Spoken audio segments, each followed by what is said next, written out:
You have survived another day in quarantine is evidence of God's grace and his mercy. Tonight is going to be nothing short of spectacular. It's going to be riveting. It's going to be compelling. It's going to be necessary. I need you to do me a favor. I need you to text, tag, and tell every person to jump on real quick. Text, tag, and tell every person to jump on real quick. Something great is going to be discussed tonight, and I want all of you to be a part of it. We're going to start the dialogue in just 1 minute, but I want all of you to please make sure that you are on, all of your friends are on, all of your family members are on. We start in just 2 minutes, and I am waiting on you. Come on, come on, come on. Come on, where are you all watching from? Where are you? Where are you? Where are you? Okay, I'm almost to where I'm trying to be. All right, I'm grateful. Let me do a couple of housekeeping things before we go into the dialogue and the conversation on tonight. First, let me say to you, I hope that you are safe. I hope that your family is well. Let me do housekeeping by reminding you that on Saturday, we are giving away groceries to 1,000 families. If anybody in your community, in your family, or you yourself need a little bit of help in this pandemic, New Birth is here for you. Pull up to the church Saturday between 10 and 12, and we will be glad to lend you some assistance. We family. We are family, whether you're a member of the church or not. Don't forget, on the 31st of this month, we are doing the pull-up for Pentecost in the parking lot. So you're going to have to register. I think we close off registration at midnight tonight. I think we close off registration at midnight tonight was the last word that I got. And so if you are not registered, you have to be registered to get on the parking lot. You have to be registered to get on the parking lot. Newbirth.org as that you'll do that. Let's jump right in. You all are coming in strong. I'm thankful for all of you. We have been talking about COVID-19 over the last 8 weeks. We've been dealing with the issue of health disparities in our community. We've been talking about abject poverty, about how more of our people than any other demographic have filed unemployment. We've talked about how it is that our children are dealing with educational inequity. No access to Wi-Fi, to tablets, to computers, and many of them will be passed to the next grade without any proof of competency. Tonight, I want to move in a little bit deeper, and I want you to really peer in because I feel like we've got a responsibility. Do you not know that the epicenter of COVID-19 is in our prison system? The hotbed for COVID-19 is in Rikers Island. That is the fastest place of growth in the state of New York is in the jail. Also seeing the same skyrocketing statistics coming out of the jail in Chicago. And nobody is talking about prison reform or the inequity of our prison system. I come tonight to really have a different kind of dialogue that we need to have and that the church has to be engaged. On Monday, we talked about codependency and addiction. Tonight, we're going to talk about the penal system, Black men, change, reformation, and the church's responsibility. My guest tonight is a lifelong friend, brother, fraternity brother. He's a former member of my church in Baltimore, graduate of Bowie State, is a happy husband, a doting dad, and is just returning home. Literally, you're not even gonna believe it. Literally on this screen is my first time seeing him since he's returned. Andre Vaughn is a celebrated businessman. He is an industrious innovator. He is a motivational speaker. And now he is a returning citizen. And I wanted to have a candid conversation with my friend and brother. We've had no pre-conversation to this, but I needed us to have this dialogue and this discussion because I think it's going to equip people. I think it's going to empower people, and I think it's going to turn the light bulb on for a lot of you who get your understanding of criminal justice from HBO. This is not ours. This is a real story. So my brother is here. Andre Vaughn, can you hear me? I can hear you clearly. How are you doing, Doc? And I'm doing good. I love you. And I am glad to see you on the other side of the wall. This is our first conversation. And so I'm going to go backwards so that they'll know this is our first conversation. Andre went, I'm going to let him tell his own story. But when Andre went away, when you went away, I'd already moved to Atlanta? Yeah, you'd already moved. Yeah. So I called his wife and says, man, where's my man? What I got to do? And she gave me how to write them. I wrote them twice and both letters came back. I've registered the core links to this day. I got to delete the app after this is over because it's just taking up my data. And I want you to go backwards because I don't want to give all of your story out because it's now in print. We'll talk about that. But I want you, if you can, just talk about 4 to 5 sentences, Andre, your life before and the screeching halt that interrupted life as you knew it. Yeah, Doc, I appreciate the opportunity. God bless you. And, my life, I was a second grade school teacher in Baltimore City Public Schools. I figured out that wasn't it. I wanted to have kids and I knew I was going to have some expensive ones. So I started becoming in entrepreneurial dealings. So I own my own real estate company and got in horse racing and own horses and, got in home-based business and started working from home, in the nutritional industry, because I realized it was a void with folks in nutrition. And so I started doing that and started consulting with a lot of pastors and churches, teaching them how to grow their membership. And, lo and behold, when the more people you meet some good, you meet some bad. And, I was ripping and running until I went to my mailbox one day and it said, you've been indicted. You and your wife have been indicted. I said, indicted? I'm like the movie, indicted. What I mean? So I'm like, let me call somebody, to see if it's real. And, they never even, came to me, never even came and arrested me. It was somebody was marketing for my services. So that's how important I was to the system. And so I called, she said, I'm very sorry you found out through a marketing piece, but yeah, they're indicting you for leaving out a bank account in the 341 file. And I could not believe it because this bank account had no money, had no transactions. I didn't even know it was open, but they were interested in Andre Vaughn.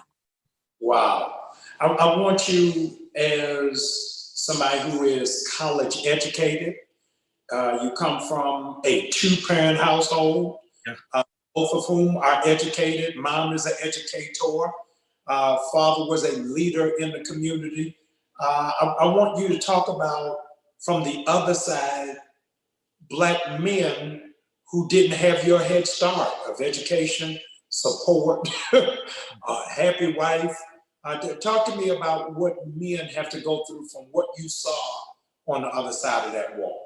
Man, it got me fired up. At first, I was like, oh my God, I didn't know. I guess I was out of touch what actually went on. And I know you've been doing this ministry and going in the jails. I was like, man, I just changed my outlook.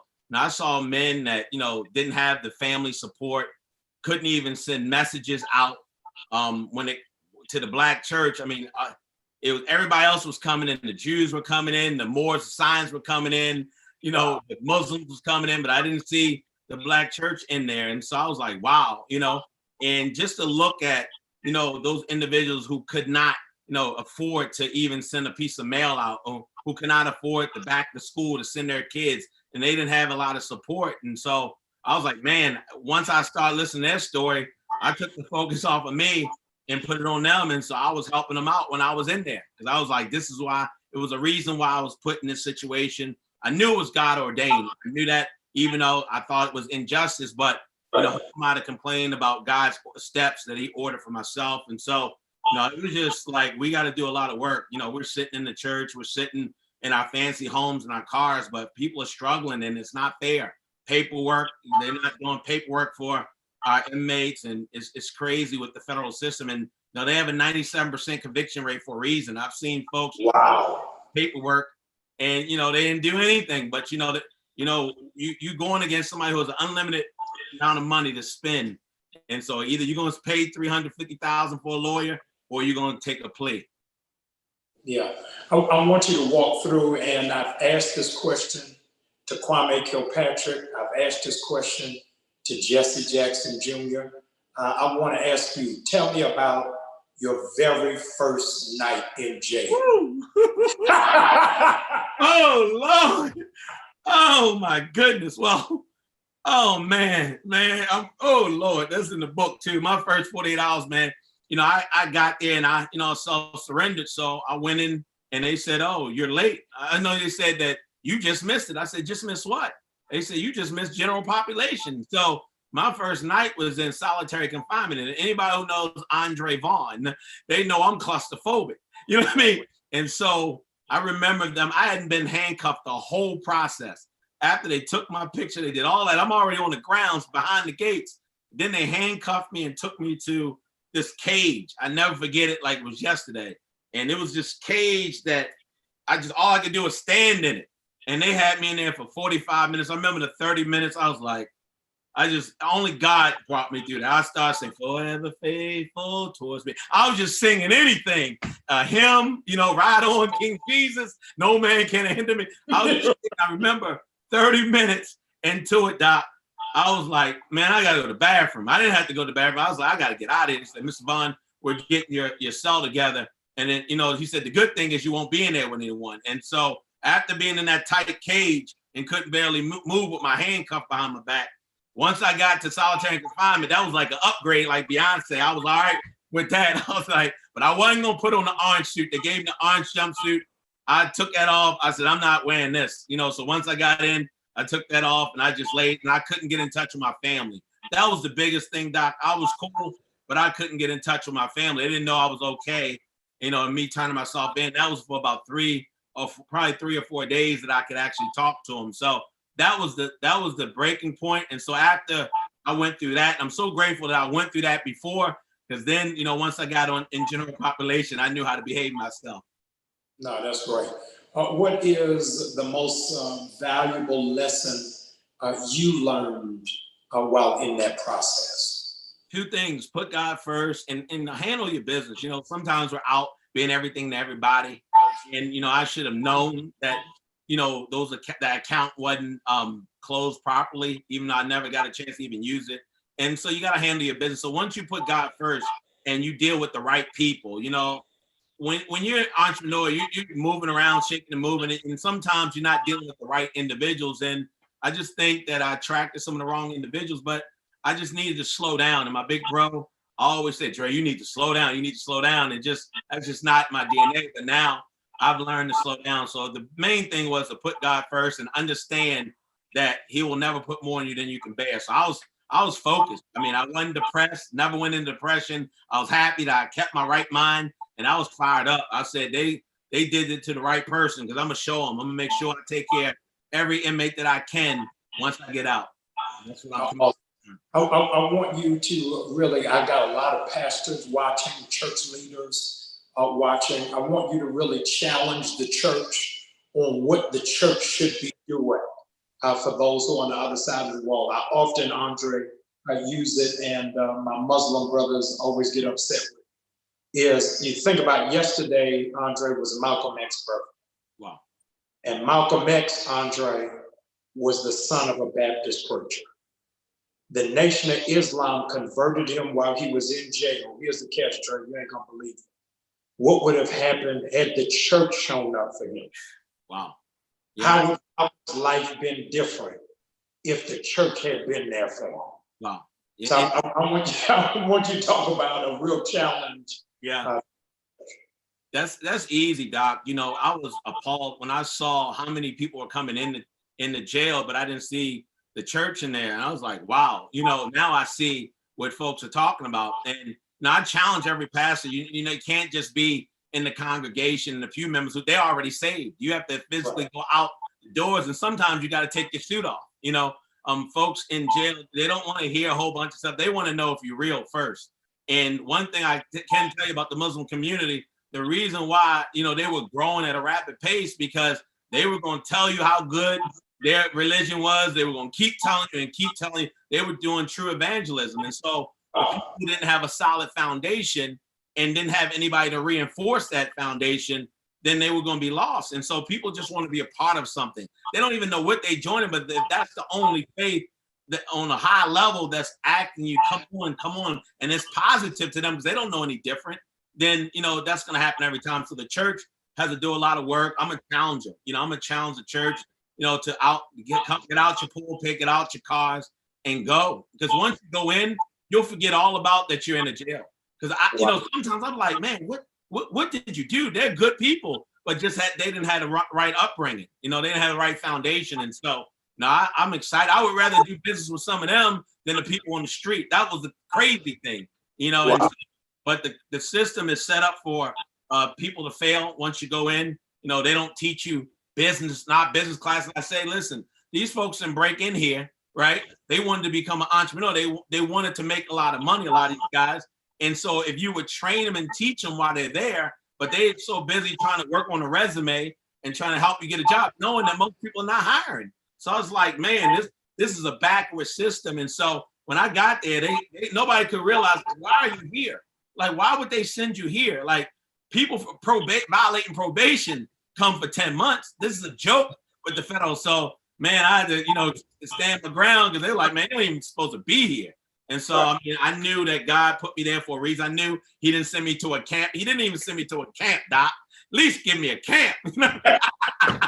he sent me to a low. I say, oh, Lord, God, I'm going to be good when I get out. I'm going to do what I'm supposed to do. Whatever it is, I'm gonna operate my gift more for your glory. And I don't think I was doing that. And that's why I knew it was a much needed vacation. I knew that this was God ordained. That's what made me, not because of the system, but because what God knew I needed to be doing. I love it. Amazing testimony. I want you to talk about your book, Singled Out, and why it is that it ought to be in the hands, especially of those of you all who are raising sons, have young men, those of you who are serious about doing prison ministry.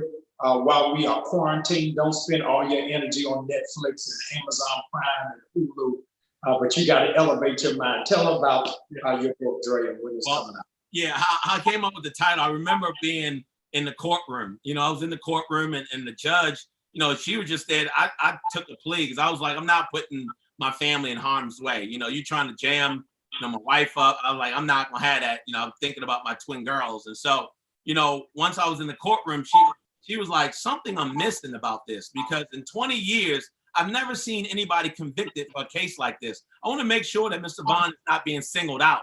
And I was like, that's the title of the book. Right there in the court, I already knew what the title, because she gave me the title and she knew it wasn't right? But because I pled early, it was nothing she could do. So she gave me the lowest that she could give me, because they were trying to give me 24 to 30 months on something like that. And here's the kicker. You know, when you do a federal crime, you're going to pay a lot of money. You're going to pay what you've taken, what you've stolen. They're going to get their money. My restitution was $0. I only had to pay $100 assessment fee that everybody has to, but $100. That's all my assessment fee, no restitution. And that's when I knew. I was like, you know what? This is God ordained. I'm not going to complain about it. I'm going to make sure when I get out, millions are no longer attracted to me. A man of God, a billionaire, billions, that's what's attracted to me right now. I'm raising every level. And so when the guys come out of jail, I'm be able to offer them housing and a business. Not housing and a job, but housing and a business. And that's what I'm adamant about. And, you know, I haven't stopped since I've been in. It was 2 months in a halfway house. I just got released May 17th. And here's the kicker. God showed me before I even knew I was supposed to get out May 17th.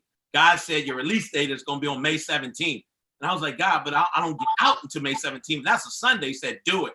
And because I said I was releasing the book on May 17th, man, they let me out in February to go to a halfway house for 2 months. And I got home April 20th on house arrest for a month, but I didn't lose not one business relationship.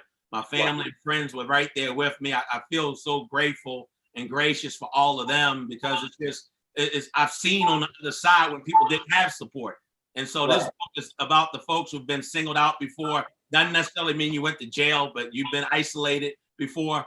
And then, you know, for individuals who have been there, that you know what really goes on and what happens, because it can happen to anybody. Handle your business, take care of your paperwork. It's not until you do something fantastic that they sit on you for 3 or 4 years. And then when they come, it doesn't matter if you're right or wrong. They're going to 9 times out of 10 get their conviction. So I learned too, Doc, never to judge anybody going through a situation. I'm never, unless I'm there, I'm never judging them, Doc.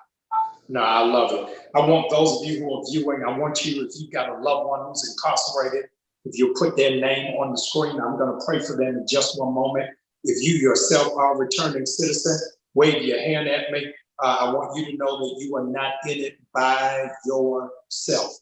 Andre, I'm trying to do something we've already put in feelers. I'm trying to do our Father's Day service live from the prison here in Atlanta and be a blessing. We want to try to get surgical masks for all of the inmates who are in Department of Corrections here in the city. I'm just so grateful to see you on the other side. When I tell y'all, this is my man, 50 grand. We come together and we laugh for no reason. It ain't even a joke. We just start laughing because that's the kind of commonality bond that we have. But those of you that got family members, Delvin Moore, Dante Taylor, Adrian Hill, Michael Dixon, want you all to know that we didn't pray for all of them on the night. Dominique Carter, we're going to pray for Dominique. And let me add, so that you all don't blow me up afterwards, the fastest growing prison population is Black women. I know that most times we just talk about the brothers, but we cannot forget about our sisters that need our prayer, need our support, and need our push, not just while they're in, but when they're coming back out. And so Andre is pulling together this program to entrust returning citizens, not with a job, I love it, with a business. So returning citizens who want to become a part of what it is that you're doing, Dre, tell them how they can reach you or how they can get information about getting involved. Yeah, they can go and put their name in www.singledout.vip. Make sure you put your information in there, and after your last name, just put business. You know, after your last name, put BUS, so I'll know it's business. If not, make sure you support the project. Also on Instagram, Andre Vaughn 22, and then on Facebook, Andre L. Vaughn. Go ahead and follow me there. I'm adamant. We're on $1 million movement and helping 1 million people, get businesses. We're not doing anything small. I didn't go to jail for a reason. I'm gonna make sure that I come back with a story and a testimony, not based on what happened to me, but what happened to a lot of people that were returning citizens and the people that are in prison in their mind. There's so many people that are locked up in their mind that they worse than being in prison, and when you don't have your right mind. And so we're looking forward to helping those people too. And we're very adamant and relentless about it, Doc. And I'm challenging every church, really do prison ministry, please, because the folks need you. They're ready to learn, but it's just inmates teaching inmates. There's nobody coming in and they've been forget about, left out, lost, and behind. I appreciate it. Let me pray for our inmates and our returning citizens. Good and gracious God, I pray that you'll be a hedge fence of protection around the hearts and around the minds and around the spirits of our brother, sister, father, husband, daughter, wife. Ask that you will cover them, that they will not get weary in the journey.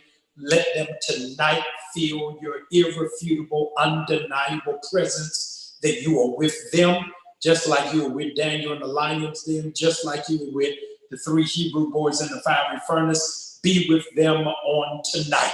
In Jesus' name, amen. How do they order that book again? Give it to us, please. Yeah, they can go to www.singledout.vip. or they can go right on the Amazon and put Singled Out by the Andre Vaughn. But it's easy just to go to www.singledout.vip because a lot of VIP people watching. Thank you so much, Doc. Oh no, I'm riding with you till the wheels fall off. How long were you away, Andre? I was away for 7 months and in the halfway house for 2 months and a house arrest for a month. So 10 months altogether. Yeah, 10 months. So here's what I want to ask you all to do. Those of you at New Birth, help us to make this dream a reality. You all already know since last Friday, I've been asking for one thing.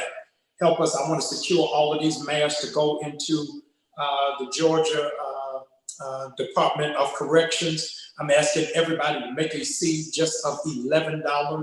Just of $11. The giving apparatus is right behind us. You'll see how it is that you give. Why 11? Because I told you, Andre, my theme has been leave not one behind.